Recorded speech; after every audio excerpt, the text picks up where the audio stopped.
Amongst the dirt and dust from explosions in the training areas of Fort Carson, Colorado, more competent warfighters emerge. Soldiers and leaders across 3rd Armored Brigade Combat Team 4th Infantry Division conduct a Fire Support Coordination Exercise, or FCX, in order to train on their critical tasks of integrating maneuver, fire support, and other enablers to become even more lethal on the battlefield. Like battle, conducting realistic training events such as the FCX involves tanks, Bradley fighting vehicles, artillery, mortars, and rotary or fixed-wing aircraft. Day and night training in environments where soldiers can utilize their equipment is necessary for many at the event. The training we have helps a lot out physically on the tank. It doesn't work in a classroom trying to teach it. You have to physically be on the tank learning what you're doing hands-on. Units must build on their capabilities to fight and win on any battlefield. Pride in using the various assets available to the units becomes common during the Fires Coordination Exercise. This thing, it's a bad boy because it looks big and heavy. It's actually really fast. It's really fast.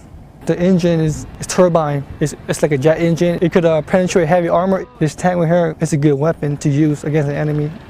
Watching the growth of soldiers' capabilities excites many at the event. We come out here to the field and they don't call it a field problem for nothing.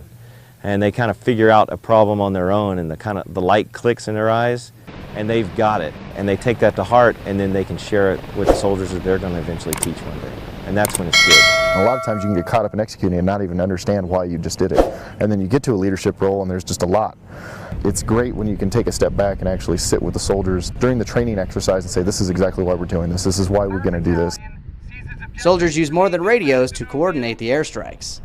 We call in illumination, and then it'll go off, it'll burst, and then we have to give adjustments on how to make it higher or lower so that when it hits the ground, that's when it bursts and it lights up to give the F-16 viewpoint of where the target needs to be. The battle winds down and soldiers reflect on the exercise they were just part of. I believe that the final objective, bringing in the birds and everybody being able to shoot simultaneously with the birds coming, just one massive destruction, was amazing. The intent of that was to take out an entire battalion-sized element, which is roughly 500 personnel, inside of a few minutes.